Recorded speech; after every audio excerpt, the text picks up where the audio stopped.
नमस्कार, मैं हूं आपके साथ रविंद्र सिंह। एपीएन के लोकप्रिय कानूनी प्रोग्राम लीगल हेल्पलाइन में आपका स्वागत है।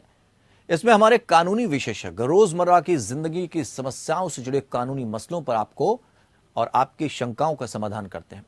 आप भी इस प्रोग्राम से जुड़ सकते हैं और फोन करके कानूनी राय ले सकते हैं। आज हम आपको सिविल केस से जुड़ी कानूनी जानकारी देंगे।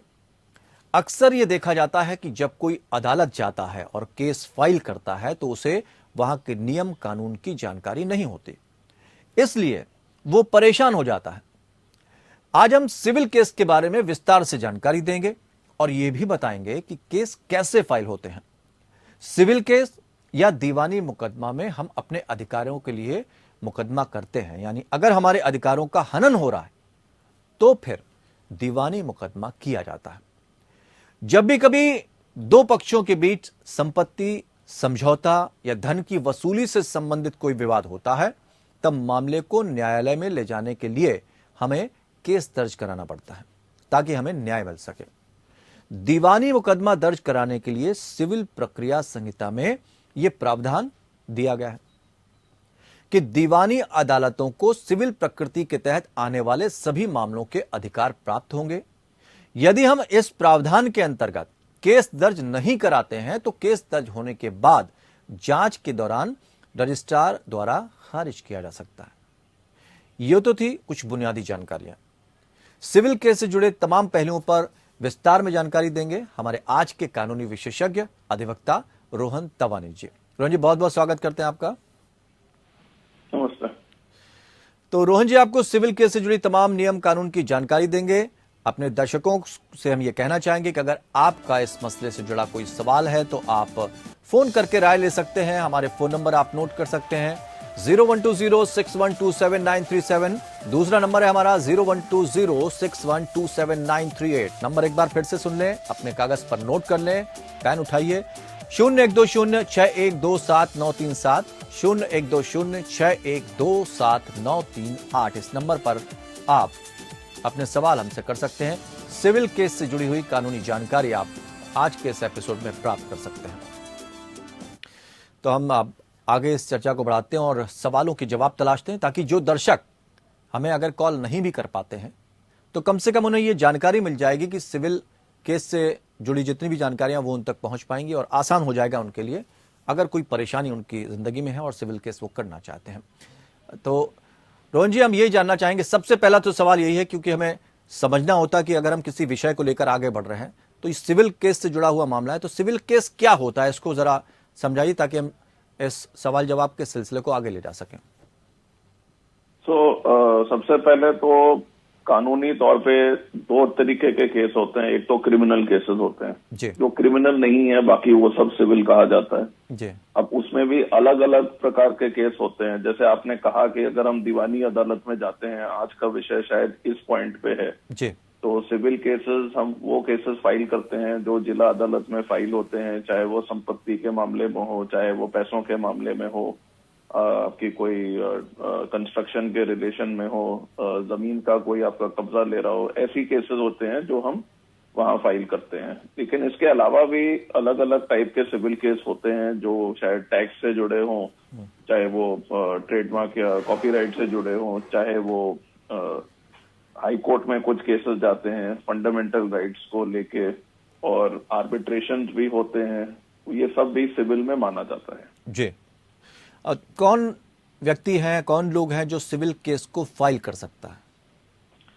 सिविल केस वो फाइल करेगा जिसके फेवर में कॉज ऑफ एक्शन होता है।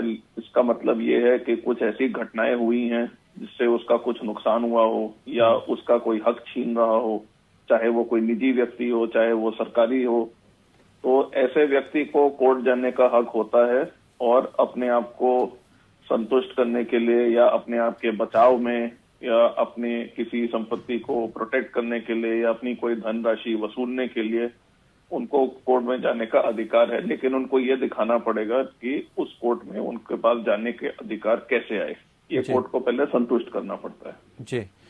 और अक्सर ये भी पसोपेश में रहता है, आदमी असमंजस की स्थिति में रहता है कि वो किसके विरुद्ध कर सकता है, क्योंकि उसको पता ही नहीं होता। तो ये जो सिविल केस है किनके विरुद्ध फाइल हो सकता है? देखिए, फाइल तो उसी के विरुद्ध में होगा जो आपको कोई हानि पहुंचा रहा हो। अब मैंने आपसे कुछ लोन लिया हो, मैं लौटा नहीं रहा हूं, आप मेरे खिलाफ केस फाइल करेंगे। मेरा पड़ोसी मेरी संपत्ति पर कब्जा करने की कोशिश कर रहा है तो मैं उनके पास जाऊंगा उनके खिलाफ। अगर कोई सरकारी डिपार्टमेंट हो या कोई कंपनी हो जो जिससे मेरा कुछ लेन देन हो रहा हो या वो मेरे कोई राइट खराब कर रहे हैं तो उनके पास मुझे उनके खिलाफ जाना पड़ेगा। लेकिन जनरली सिविल केस में आपको जानना जरूरी है कि आपके विपक्ष में कौन है। कुछ केसेस होते हैं जहां पे पता करना मुश्किल होता है, लेकिन वो बहुत फैक्ट स्पेसिफिक होते हैं और उसके लिए फिर से आपको अदालत को संतुष्ट करना पड़ेगा कि ऐसी स्थिति में आपको कोई रिलीफ दी जाए। दीपक जनरली आप उसी के दीपक जी हमारे साथ जुड़े हैं। रोहन जी, दीपक जी हमारे साथ जुड़े हैं, एक दर्शक हैं, जामनगर से हैं, गुजरात से। दीपक जी सवाल पूछ सकते हैं आप जी।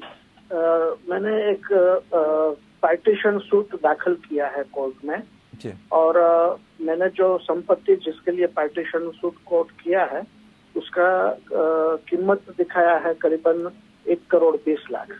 मगर अभी मुझे समझ में आया है कि जो मैंने वैल्यूएशन दिखाया है उससे मार्केट वैल्यू ज्यादा है, करीबन 1.5 करोड़ के ऊपर है। और मैंने ये सूट दाखिल किया करीबन 2.5-3 महीना हुआ है और वो हिसाब से मैंने कोर्ट फी भरी है। तो अभी क्या मैं चेंज करवा सकता हूँ क्या? आप जरूर अमेंड कर सकते हैं अगर आपको लगता है कि आपने वैल्यूएशन कम दीपक जी जुड़े रहिए, आप हमारे साथ जवाब दे रहे हैं रोहन जी। आप एक अमेंडमेंट कर सकते हैं अपने सूट का, पार्टीशन सूट का। उसमें आप अपनी जुरिस्डिक्शन और कोर्ट फी के पर्पस के लिए प्रॉपर्टी की वैल्यू आप बढ़ा सकते हैं। अगर आप ऐसा नहीं करेंगे तो हो सकता है विपक्ष से या कोर्ट से ही ऑब्जेक्शन आ जाए, फिर आपको करने पे मजबूर करेंगे। तो आप जरूर कर सकते हैं, खुद ही अमेंड करके कर सकते हैं। दीपक जी और कोई सवाल आपका?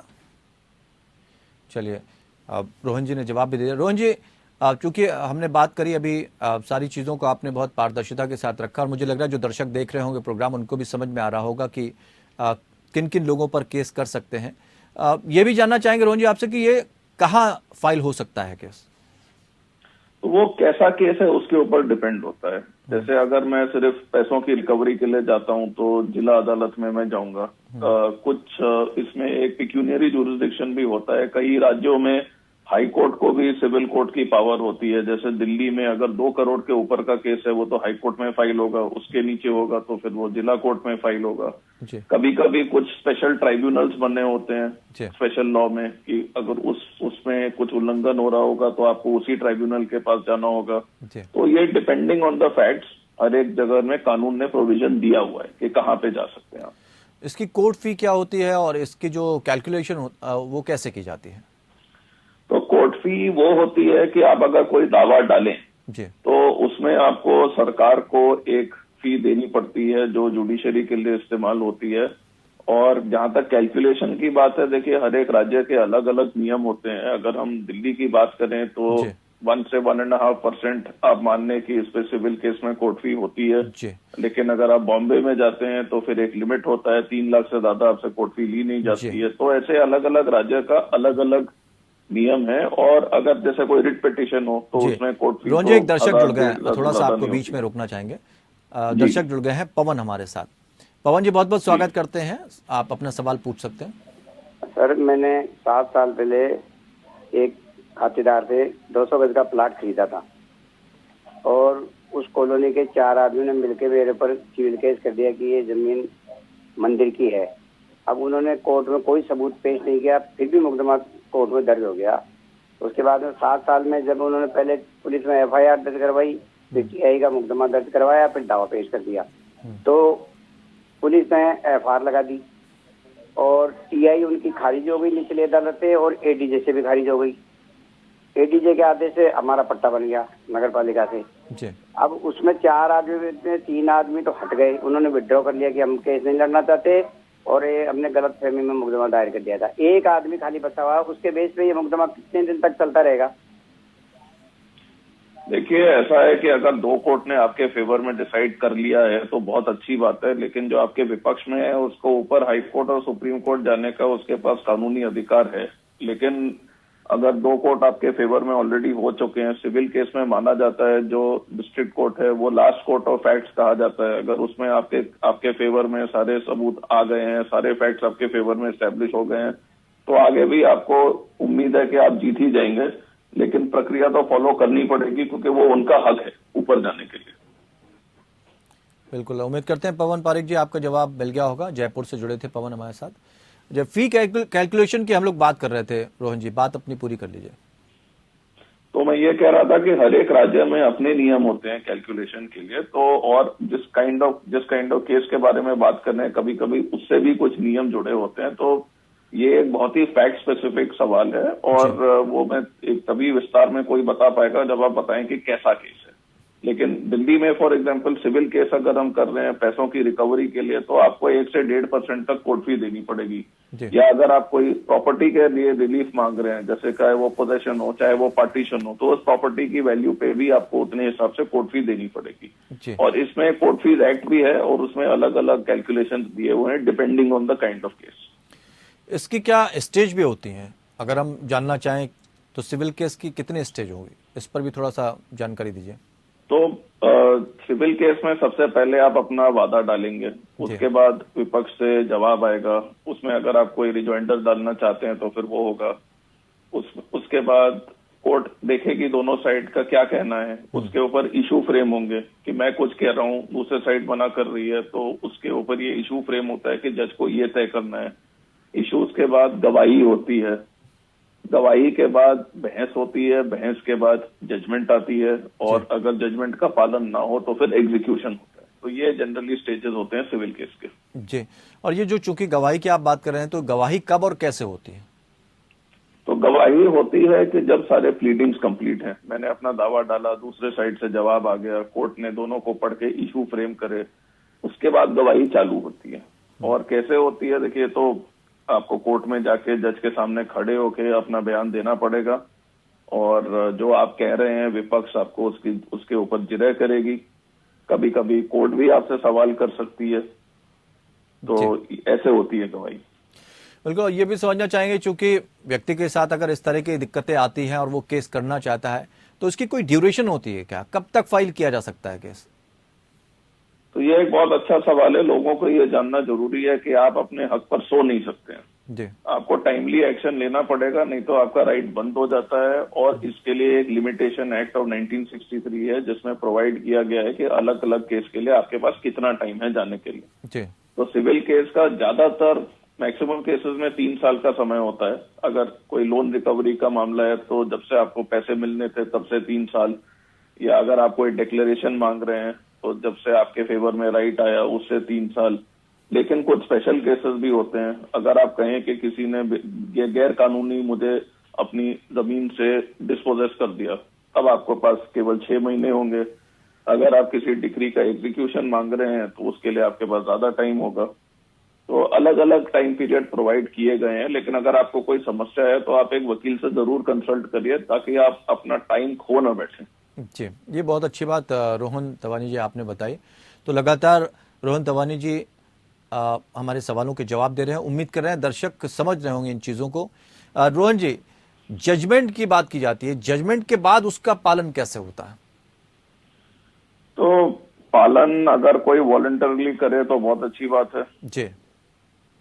लेकिन अगर कोई नहीं करता है तो आपको एग्जीक्यूशन डालनी पड़ेगी। एग्जीक्यूशन वो प्रक्रिया होती है जो कोर्ट अदर साइड को कंपेल करेगी कि आपके खिलाफ जजमेंट आई है, आप इसका पालन नहीं कर रहे हैं। अगर आप इसका पालन नहीं करेंगे तो या तो आपकी संपत्ति को हम लेके उसको बेच देंगे या आपको हम जेल भेज सकते हैं।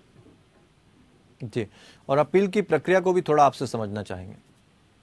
तो अपील की प्रक्रिया देखिए बहुत इंपॉर्टेंट है सिविल केस में।